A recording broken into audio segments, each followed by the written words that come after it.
El portal informativo de Fundación para la Promoción del Altruismo, institución de asistencia privada, presenta El lado humano del periodismo, un servicio de anunciación, comunicación altruista, compromiso y servicio. Hola, ¿qué tal? ¿Cómo están todos ustedes? Me da mucho gusto saludarles. Esto es Anunciación TV y este programa lo dedicamos a las comunidades judías en México. Nos encanta que ellos sean parte de nosotros y que nosotros podamos participar de su sabiduría y de todo el éxito profesional, empresarial, intelectual, cultural, artístico que han mostrado aquí en la República Mexicana. Recientemente, las comunidades judías en México, concretamente el Centro de Investigación y Documentación Ashkenazí de México, organizó un congreso para celebrar 100 años de vida institucional judía. En este congreso participaron académicos de la Universidad Nacional Autónoma de México, participaron también representantes del Centro de Investigación y Docencia Económicas, Asociación Civil, participó por supuesto la Embajada del Estado de Israel en México, el rector de la UNAM estuvo también en este evento, el Colegio de México, también académicos del Colegio de México y representantes de las artes y la cultura del judaísmo en la República Mexicana. Por ejemplo, entre otros temas se abordó el cine y el judaísmo y bueno, pues vamos a platicar de todo lo que se dijo en ese encuentro. 100 años de vida institucional judía que tuvo como sede el Museo Nacional de Antropología e Historia.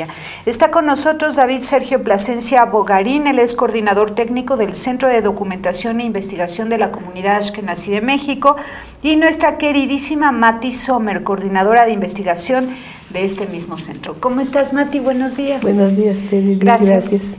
Gracias por estar aquí. Gracias por la invitación. Gracias también a ti, David, por estar aquí con nosotros. Gracias a ustedes por la invitación. Bueno, pues son muchos los temas que se trataron en este evento, un evento magnífico en un lugar hermoso, en el Museo Nacional de Antropología e Historia, con la participación de celebridades en el campo académico, ¿no? Esto fue sorprendente, el reconocimiento de los judíos en México, su participación en la política, en la economía, fueron temas muy destacados. ¿Con quién comenzamos? A ver, adelante. Obviamente el encuentro se organizó alrededor de diferentes temáticas. Lo que se quería era que fuera un encuentro en el cual se viera cuáles fueron los puntos buenos y malos de la comunidad judía de México, su integración, y por ello es que precisamente se invita a diferentes elementos como es el rector, José Narro, quien inaugura el evento. Estuvo con nosotros también el doctor Javier García Diego, el presidente del Colegio de México, y otros académicos como Carlos Martínez Assad, que es doctor emérito de la Universidad Nacional Autónoma de México, y algunos académicos de Israel, entre ellos Leonardo Segman, Ranan Rein y Efraim Sadov. El evento no solamente cuenta con estos académicos, sino hubo distinguidas personalidades como Mauricio Pilatovsky, que precisamente fue quien el Congreso Internacional dio unos puntos críticos en las mesas. Él planteó que habría que hacer una revisión sobre los elementos que ha tratado el Estado de Israel, porque habló precisamente de los 80 y que no todo fue miel sobre hojuelas, porque precisamente también el ejército israelí en algunos momentos llegó a cometer algunos abusos. Entonces, ese es el punto de convergencia. Obviamente hubo una es decir, que se trató también, entre otros temas, el impacto de la vida de Israel allá, en Israel propiamente dicho, el impacto y su influencia en México, ¿no? Sí. De cierto tipo de conductas y actitudes frente a la vida en Israel, de los judíos. Sí, precisamente. Y cómo ha influido en México, ¿no? Por ser 6 mesas, bueno, pues también habría que ver esta relación que es muy importante de México con Israel. Pero vamos desde el principio. 1912 se funda la primera comunidad judía de manera formal en México, aunque ya habían llegado antes. ¿Por qué no nos platicas esa parte, Mati Sommer, doctora en historia? No soy doctora, aún soy licenciada. Bueno, adelante. Pues es un momento muy, muy importante, 1912, por poner una fecha. Se pudo poner otra fecha, pero fue esa la fecha. Y se encuentran judíos de diferentes procedencias.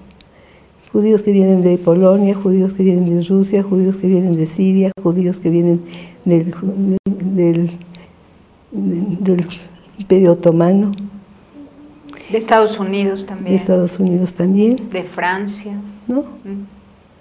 Y entonces deciden formar una comunidad.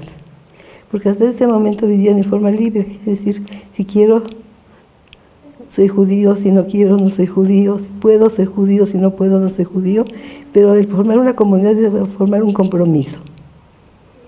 Y ese compromiso no es nuevo, porque el judío ha vivido en comunidades desde que salió al exilio.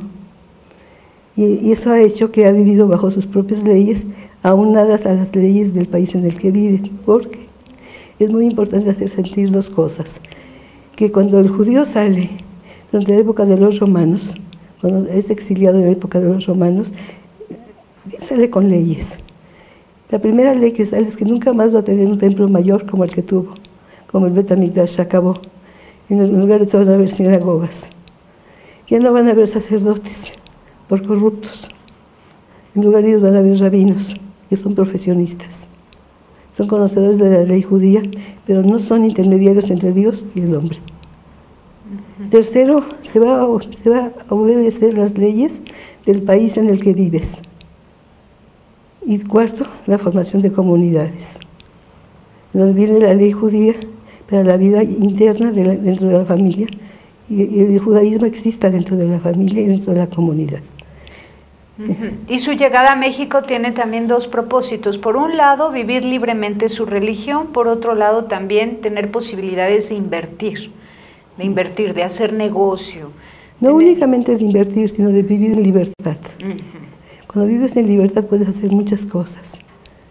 Entonces, cuando se comprometen a hacer una comunidad. Y es muy interesante porque la luna de miel dura 10 años.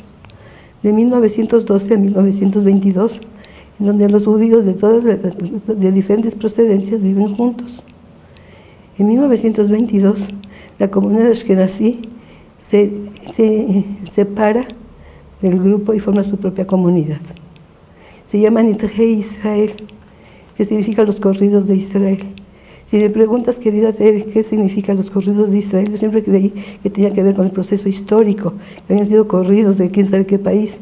Pero no, sencillamente se les invitó a salir de ese grupo mayoritario, porque la inmigración ya era fuerte, ya se superaba la inmigración, y por el otro lado su tipo de rezos era diferente al tipo de rezos que llevaban los que venían de Siria, y de Líbano y de Egipto. Entonces formaron su propia comunidad en 1922. Ahora, a ver, te quiere aportar. Yo quisiera recapitular un poquito porque ¿cómo se forma Alianza Monte Sinaí? Esto es en 1900, de junio de ese año. Que es la primera comunidad reconocida oficialmente. Y por eso ¿no? se habla de 100 años de institucionalización. Nosotros tenemos en el Centro de Documentación el primer registro de 1876. Quiere decir que desde mucho antes empiezan a llegar, pero no se organizan. Aquí la situación es que en gran medida la inmigración de los judíos es por motivos económicos. Pero realmente ellos en Europa o en Asia, pues difícilmente visualizaban a México como una alternativa. Realmente la alternativa eran los Estados Unidos. Pero pues resulta que no todos podían emigrar. Entonces, bueno, pues emigran a México, pero uno de los problemas es que también algunos pasaban de ilegales de México hacia Estados Unidos. Entonces las comunidades en los Estados Unidos se empiezan a preocupar porque eso traía problemas a toda la comunidad, y entonces mandan al rabino Martín Chielonka, que era precisamente de una de las congregaciones de los Estados Unidos, presidente de Monte Sinaí, por eso se le pone ese nombre a la comunidad, para que organice una comunidad. De hecho empieza a venir desde 1907, y esto trae como consecuencia que en 1912, con inmigrantes de todas las comunidades, se forma Alianza Monte Sinaí. ¡Qué bárbaro! Y ha de haber sido bien complicado identificarlos, localizarlos, llamarlos. A lo mejor hasta sus prácticas religiosas estaban siendo vividas de una forma muy privada hacia adentro de sus hogares y quizás con algunos vecinos con los que consiguieron vivir cercanamente, pero no había sinagoga todavía, ¿o ya había? Aquí porque las tradiciones, todo eso es muy importante para la comunidad judía. Fíjate que la comunidad judía no necesita de sinagogas como edificios, son edificios las sinagogas. Según el rito judío, lo que necesita son un grupo de 10 hombres, sexo masculino. 10 hombres, con sus familias. No. Sin sus familias. 10 hombres, sexo masculino. Ajá. En donde se pongan a rezar y se acabó, ahí está la sinagoga. Entonces eso se puede hacer en el jardín, se puede hacer en la casa, se puede hacer en un localito. Y de hecho iniciaron alquilando un localito en el callejón de 5 de Mayo. En ese localito empezó la sinagoga.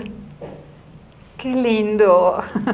¡Qué bien! ¡Qué libertad!, ¿no? Saber que Dios está en todos lados y que bastan sus rezos en unidad, 10 hombres por lo menos, para que puedan entonces vivir su fe, ¿no? Y si coges a los hasídicos, que son un poco como los hippies judíos, ellos dicen que mientras están lavando un caballo, también es momento de rezar y estar en contacto con Dios. Sí, y ellos son como ermitaños, ¿no? Los hasídicos, ¿no son un poco ermitaños, solitarios, o van también en comunidad? Viven en comunidad, son muy, muy espléndidos con la gente, muy caritativos. Y muy artísticos, los cuentos hasídicos, qué hermosos son. La música hasídica. Bueno, pues vamos a un corte y entonces vamos a recuperar un poco de los discursos de todos los que participaron para ir compartiendo con nuestro público. Siempre es muy, muy interesante conocer a los judíos en cualquier parte del mundo donde estén, y más si se trata de México, porque sus aportaciones han sido magníficas en el campo de la ciencia, del arte, de la cultura, de la política también. Volvemos.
Continuamos y disfrutamos con ustedes esta conversación con Mati Sommer y con David Plasencia.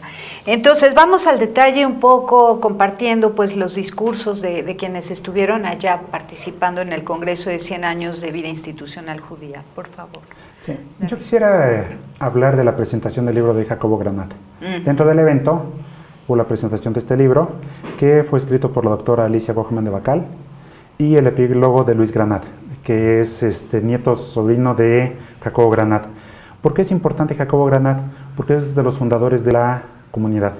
De hecho, él está entre este grupo, de los primeros que fundan Alianza Monte Sinaí en 1912.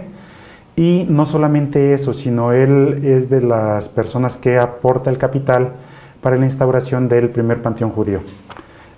Como ha mencionado seguramente Mati en otras ocasiones, el panteón tiene que tener ciertas características. No se puede enterrar en el mismo panteón que se entierre, por ejemplo, a católicos. Se tiene que consagrar y entonces se invierte pues para que se pueda enterrar. Ahora, esto era un paso muy importante porque eso ya hablaba de la idea de quedarse en México por la comunidad. Una vez que fundan un panteón, que fundan una escuela en 1924, pues evidentemente ya el sueño ya no es irse a los Estados Unidos como habíamos mencionado en un principio, sino ya la idea es formar una comunidad en México.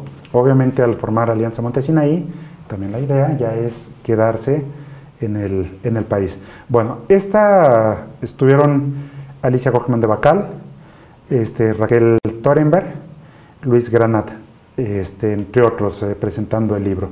Y dime, ¿este libro se puede adquirir en el Centro de Documentación e Investigación Ashkenazí? Sí, se puede adquirir ahí, muy bien.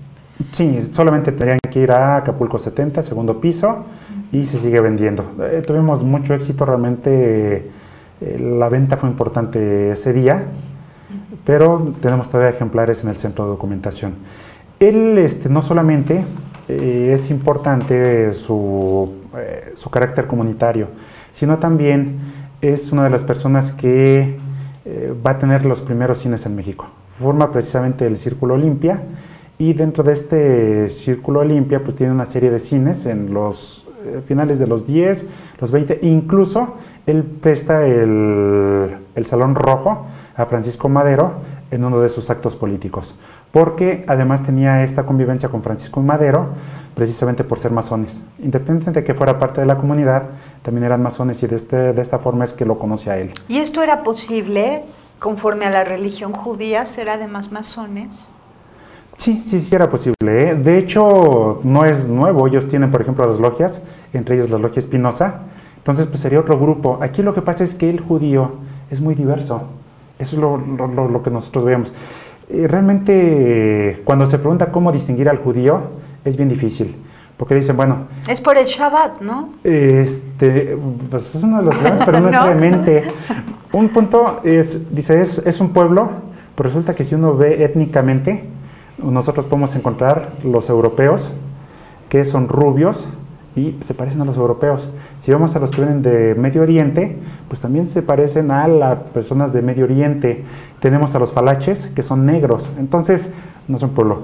Si es la religión, Mati explicaba hace rato, precisamente que incluso en cuanto a la forma de rezo son diferentes.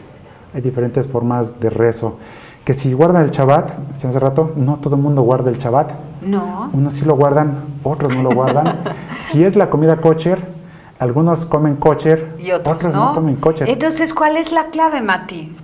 Para pertenecer al pueblo judío. Nada más, independientemente de que vivan o no sus tradiciones o algunas de ellas. Mira, vive las tradiciones en diferente forma. Las vives desde el punto de vista religioso para el religioso, desde un punto de vista cultural para la persona laica. Ahora, volviendo al cine, este señor es el que organiza cada año el Festival Internacional del Cine Judío. No, de hecho él en los 20... Porque es sorprendente, no creo que cualquier país tenga el privilegio de vivir este Festival de Cine Internacional Judío, es hermosísimo. Sí, no, él en los 20 tiene que salir del país, de hecho él mismo se llega a arruinar, porque también va comprando una gran cantidad de cines, sobre todo para la época. Y no solamente compra cines, sino empieza a equiparlos de tal manera que los otros no podían competir con él, además de las películas que traía del exterior. Entonces para los demás se vuelve difícil, pero él también llega a tener tal ambición de tener más y más cines, que llega un momento que sus socios, tiene que aceptar socios, y llega el momento que lo desplazan y él tiene que salir del país. Al final, al salir del país, pues, se queda con unos cuantos cines, que son los que le reporta precisamente la familia. No sé si tú le quieres hablar del Festival Internacional de Cine, Matita. El festival es fascinante, porque al igual que el judaísmo, tiene de chile, de sal y de dulce. Es un espejo a la vida judía, un espejo a la cultura judía y un espejo a Israel y a las diásporas. Entonces cada quien encuentra la película que le satisface, y muchas películas están hechas en Europa, otras están hechas en Israel, algunas están hechas en México. Entonces también, como que hay pininos de cine judío hecho en México. Muy bien. Ahora que mencionas Israel, volvemos y tratamos de recuperar la influencia de los judíos en Israel sobre los judíos en México, en el ámbito político, científico, médico, cultural, económico.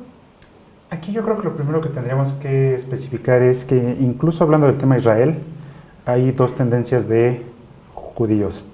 El sionista, que precisamente es aquel que habla del regreso a Sion, que es el regreso a Israel, y que por lo tanto el apoyo debe ser muy importante para Israel. Habla de instituciones como el Keren Kayemet le Israel, como la Sokhnut, que precisamente hablan de este regreso a Israel.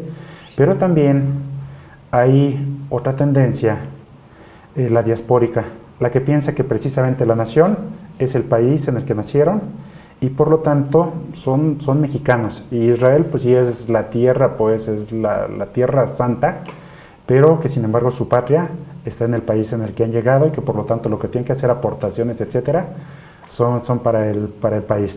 Por lo tanto, si nosotros hablamos de estas aportaciones, bueno, pues tendríamos que ver que sería dentro de la participación de estas instituciones solamente. ¿Quién fue el que impartió la conferencia sobre este tema, de la influencia de los judíos en Israel sobre los judíos en México? Estuvo Esther Chabot. Esther Chabot. Que es especialista en el Medio Oriente. Y vinieron gente de Israel, pero casualmente uno de los investigadores de Israel no habló de la influencia de Israel sobre México, sino habló de la perspectiva de México sobre sus minorías. Y lo hizo a través de una figura muy interesante que es Anita Brenner. Anita Brenner es una judía que nace en Aguascalientes como en 1915 aproximadamente. Me puedo equivocar por unos años. Ella es una de las primeras personas que da a conocer el arte mexicano en los Estados Unidos, como Diego Rivera, Siqueiros, Tamayo. Es una gran exportadora de arte mexicano y de ciencia mexicana hacia los Estados Unidos. Sin embargo, ella es premiada con el Águila Azteca. El Águila Azteca se le da a los extranjeros que han hecho mucho por México y no se le toma como mexicana, por el hecho que se llama Anita Brenner. Mira, ella llegó con sus padres. Ella llegó con sus padres, vivió en Aguascalientes, después vivió en el Distrito Federal y fue una gran conocedora de arte mexicano. Y tuvo mucho conocimiento y contacto con la izquierda mexicana. Pero sin embargo se le da el Águila Azteca, que es un gran reconocimiento.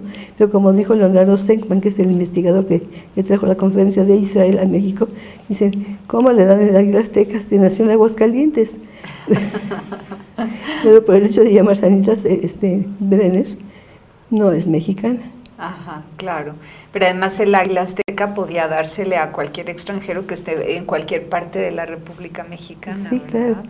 Un homenaje y una forma de agradecer sus aportaciones, en este caso a la cultura, promoviendo a los artistas mexicanos en Estados Unidos. Sí, pero imagínate, pero era mexicana, nació en Aguascalientes. Sí, pero no que llegó con sus padres. Nació en Aguascalientes. Nació en Aguascalientes. Pero de papá y mamá provenientes de Israel. No. No, ¿de dónde? De Europa o de Estados Unidos, no recuerdo de dónde. Pero los padres no importa. Ella nace en Aguascalientes. Y bajo la ley mexicana, ella es mexicana. ¿Y se le consideró extranjera? Sí, se le dio el águila azteca. ¿Y este fue un punto controvertido dentro de la exposición? Sí. Sí.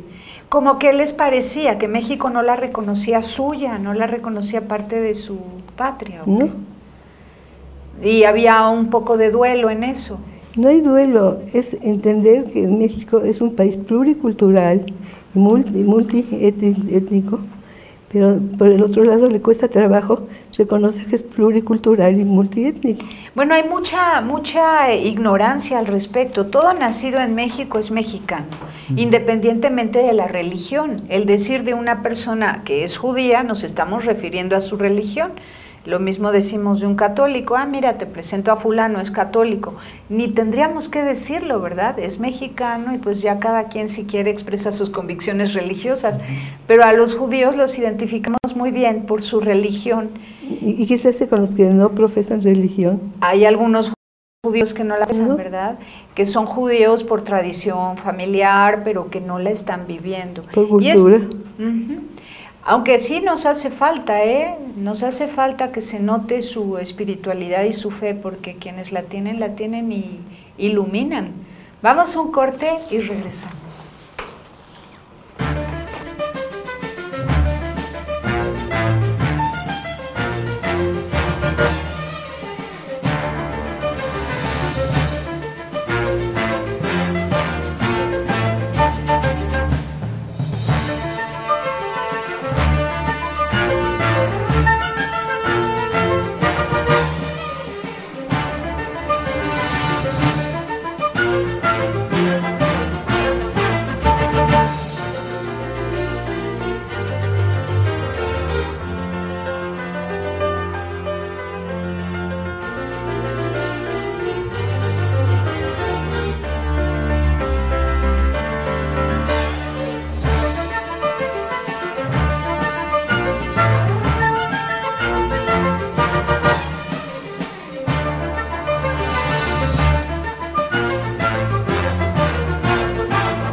Pues continuamos con esta conversación. Resulta que en México, en la República Mexicana, hay 40,000 judíos aproximadamente y son 4 sectores. Mati Sommer, explícanos esto. ¿Por qué tan poquitos? ¿Queremos más? Pues también nosotros quisimos más, pero no se dio desde un punto de vista político y desde un punto de vista demográfico. Llegó también ahí, sopló el viento que no quiere más bebés sobre la tierra, ¿verdad? Bueno, ha tocado la cultura judía también. También lo ha tocado, pero esto se remonta un poquito más hacia atrás. Hablamos de los 4 sectores porque hacia afuera, hacia el exterior, hablamos de la comunidad judía. Hacia el interior somos 4 sectores: el Ashkenazí, el Sefaradí, el Maguen David y el Monte Sinaí. ¿De dónde proviene cada sector? El Ashkenazí es de Europa del Este, que viene siendo Polonia, Rusia, Lituania, Checoslovaquia, etc. Del Sefaradí, que son los expulsados de España, de 1492, que se establecieron en el Imperio Otomano, y después se fueron hacia Holanda, España, Holanda, Francia, Turquía sobre todo, Grecia. Y tienes el sector de habla árabe, que viene siendo Egipto, Siria, y Siria de 2 comunidades, la de Damasco y la de Alepo. Ahora, ¿en qué país sí están queriendo tener muchos hijos todavía los matrimonios judíos? Pues yo creo que donde vienen de procedencia árabe, aún queda algo por tener más hijos. Pero lo que viene siendo el sector ashkenazí, ya no. Tenemos mucha influencia europea, en donde el posmodernismo ha ganado a todo. El posmodernismo significa yo soy yo no respondo por nadie más que por mí, la voy a pasar muy bien, voy a trabajar como un burro toda la semana, me voy a unir a una pareja para tener un buen weekend, no voy a pagar por mi pareja ni 5 centavos, ni voy a aceptar 5 centavos de mi pareja, no vamos a tener hijos porque es una responsabilidad, y lo que no necesitamos son responsabilidades, es lo que se está manejando en Europa. A tal grado no ha llegado a México, pero estamos aún tristes de llegar a ese punto, y sobre todo tener la cantidad de hijos que puedes sostener con mucha dignidad, y se ha llegado a la conclusión que es de 1 a 2 hijos. Y dime, en el Congreso de 100 años de vida institucional judía se tocó este punto demográfico que es muy importante.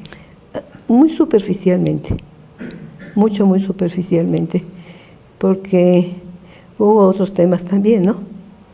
Pero yo creo que todavía no hemos concientizado el problema. ¿Cuáles temas destacarías como los más importantes, Matisol? Mira, todo tiene que ver con quién lo ve, y si los tengo que ver con mis ojos, a mí me interesa muchísimo el problema educativo. Platícanos. El problema educativo, yo creo que está candente, porque tú preguntas, en un inicio era muy, como dijo David, fundaron la primera escuela, los ashkenazitas, en 1924. Fue una escuela única, en donde se conglomeraron todas las ideologías, porque desde Europa la ideología política y la educación iban de la mano. Entonces, según la ideología, así era la escuela. Había escuelas budistas, había escuelas socialistas, había escuelas sionistas, había escuelas tradicionales, había escuelas religiosas. Pues todas esas ideologías se conglomeró en una sola escuela, que fue el Colegio Israelita de México, porque era la época de Tata Cárdenas, y Tata Cárdenas a duras penas dio permiso para abrir una escuela que no fuera oficial.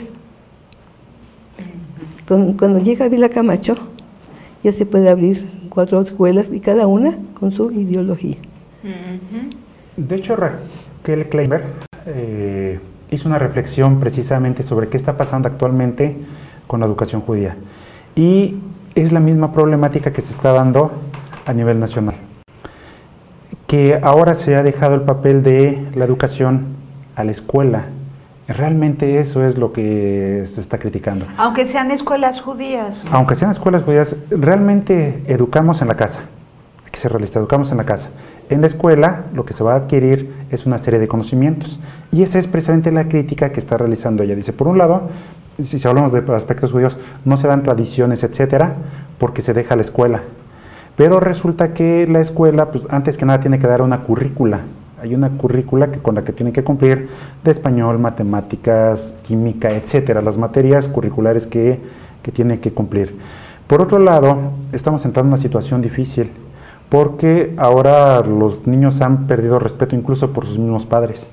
Entonces, ¿cómo van a respetar a los profesores si no respetan ni a los padres. En este sentido, es difícil la educación, y este mismo problema se ha vertido dentro de la comunidad judía, con la agravante de que efectivamente no se dan tradiciones ni en la casa, ni en la escuela, y entonces resulta que esto se va perdiendo poco a poquito. Es una crisis fuerte de identidad religiosa, cultural, de tradiciones. Ese es lo que yo llamo el arte de restar. Nuestros padres y abuelos usaron el arte de sumar, de sumar y sumar y sumar. Y nosotros, que somos ya la segunda generación, estamos en el arte de restar. Lo primero que se restó fue el idioma. Y al restar el idioma ya no tienes contacto con la literatura, con el teatro, con la poesía, etc. Y así vas restando. Ahora ya se restan los colegios, ya no necesitas de colegios. Entonces ya no existe el nuevo colegio israelita, ya no existe el colegio en Guadalajara. Estamos restando. Pero por el otro lado viene una pregunta muy interesante que la hizo un investigador también de mucha alcurnia, que nos dijo, bueno, ¿dónde está la tecnología? Se están comiendo la tecnología, y si ustedes se van a comer la tecnología, va a llegar un momento en que van a ser gente no apta, no preparada para la vida. Entonces, nuestra pregunta es, ¿escuelas para formar judíos o escuelas para formar gente brillante? ¿Y no pueden ser las dos cosas? Pues por mucho tiempo sí, porque no teníamos en contra el inglés, la tecnología, la computadora, los sistemas computables, etcétera, etcétera. Pero ahorita todo eso tiene que estar al frente, entonces no hay tiempo para todo, ¿no? Es curioso que coinciden con el sentir de los católicos. Hablas con la Unión Nacional de Padres de Familia al respecto del sistema educativo, del duelo que viven las escuelas, los colegios católicos, donde también sometidos a la ley, sometidos a lo que dicta la Secretaría de Educación Pública, sus hijos tienen que alimentarse de los discursos en favor de los derechos humanos de los niños, que parece que han empoderado a tal grado a los niños que los han hasta ensoberbecido en contra de sus padres, y hay una actitud muy insolente de parte de los niños y los adolescentes en contra de los papás, y eso está pasando en el ambiente católico, lo mismo en el ambiente judío, sin que papá y mamá tengan derecho a defender los valores, las tradiciones, las creencias, la cultura, la ideología, la religión que quieren profesar a sus hijos, cuyos valores distan muchísimo de lo que el mundo posmoderno enseña a través de los libros de texto. Ahora, eso no sucede, por ejemplo, en el mundo religioso judío. En el mundo religioso judío las cosas tienen su lugar. La mamá es Eshet Hail Mimsa, del proverbio, una mujer virtuosa quien encuentra. Y entonces el viernes en la noche, cuando el papá bendice en las velas a la familia, la bendice por ser Eshet Hail, una mujer virtuosa que mantiene el hogar, porque de acuerdo a los religiosos el hombre forma la casa, pero la mujer forma el hogar. Y los niños van a colegios en donde no se les pide que sean competitivos, sino que sean respetuosos de la religión. Entonces están formando ese tipo de colegios chiquitos, como honguitos, en donde el niño, bueno, pues es un buen judío, pero posiblemente esté muy lejos de ser un ser competitivo. Híjole, a ver, bueno, esto no es... ¿Y esto provocó debate durante la exposición? No. ¿Del tema? No. No. Fue una exposición y todo el mundo se salió con sus propias conclusiones. Hubo un debate en la mesa sí, pero con el público no. Ajá. Pero a mí me llamó mucho la atención porque, digamos, hablaba mucho de la importancia del inglés. Uh-huh. El inglés. Yo dije, bueno, ¿dónde está el yiddish? Porque el yiddish, de acuerdo a un gran poeta judío, Jacobo Glantz, papá de Margot Glantz, dice, no es un idioma para ser traducido, es un idioma en el que se tiene que invertir la propia cultura, transmitir la propia cultura. Es para ser vivido, ¿no? Para ser vivido. Aquí lo que pasa es que tengamos en cuenta que estamos en un ambiente global. Esta globalización que ha implicado una serie de elementos. Y por eso, bueno, ahora la educación va a privilegiar ciertos elementos, como son precisamente la adopción del segundo idioma. El segundo idioma, y en este caso es el inglés, que también ha permeado a la comunidad judía, y para ellos el segundo idioma ya no sería el yiddish o el hebreo, sino el inglés sería más importante porque los van a hacer competentes en este sentido. Pero incluso es otro elemento. Realmente ahora la educación se habla por competencias. Ahora la educación, ¿qué quiere decir esto? Los vamos a hacer competentes en ciertas habilidades, destrezas, etcétera. Que el joven sepa apropiarse de su conocimiento, que sepa manejar una computadora, etcétera. Pero ya no necesariamente que tenga el conocimiento en sí, sino solamente que se apropie de él. Obviamente esto, si nosotros hablamos de una comunidad como la judía, que había sido una comunidad tradicionalista en la cual es muy importante que rescaten ciertos valores culturales, ideológicos, religiosos, etcétera, pues evidentemente esto da el traste a la educación dentro de los colegios judíos, porque ahora en lugar de enseñarle quizá estas tradiciones, que además son bien bonitas, ahora lo que hay que enseñarles es inglés y computación. Y dentro de los medios de computación incluso la educación es diferente, porque antes el alumno daba una mayor cantidad de conocimientos. Ahora el profesor da una introducción y realmente el alumno es el que se tiene que apropiar de su conocimiento. Bueno, ¿y cuál fue la gran propuesta que van a mandar a la Secretaría de Educación Pública? ¿Hay alguna propuesta que oficialmente vayan a mandar como fruto de este congreso? No hay realmente no hay una propuesta, porque, como yo decía hace rato, realmente la crítica importante viene a los padres de familia. Yo creo que en ese sentido la crítica importante era el hogar, que el hogar no está generando esta cultura. Evidentemente la escuela tiene un campo, yo decía hace rato, aunque se habla de que somos educadores, los profesores, desde otra perspectiva, nosotros lo que estamos brindando son conocimientos o habilidades, como decía yo, las destrezas que tengan los muchachos para manejarse. Pero en realidad, los valores los aprendemos en casa. Un muchacho que no tiene valores de casa, pues no va a llegar el profesor jamás le va a dar estos valores.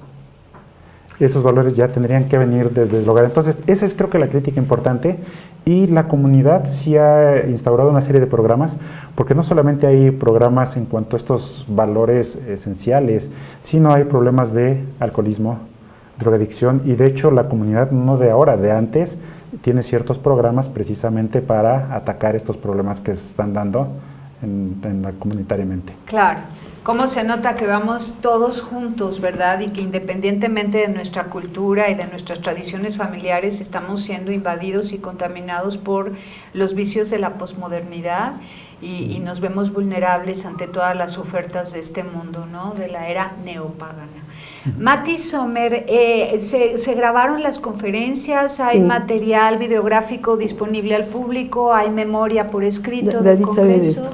Sí se grabaron. Sí se grabaron, pero no están ahorita al público. De hecho, la idea es hacer las memorias, pero hay que esperar ahorita que lleguen las conferencias. Segundo, bueno, pues hay que hacer la corrección de estilo y la edición, pero sí se van a publicar las memorias.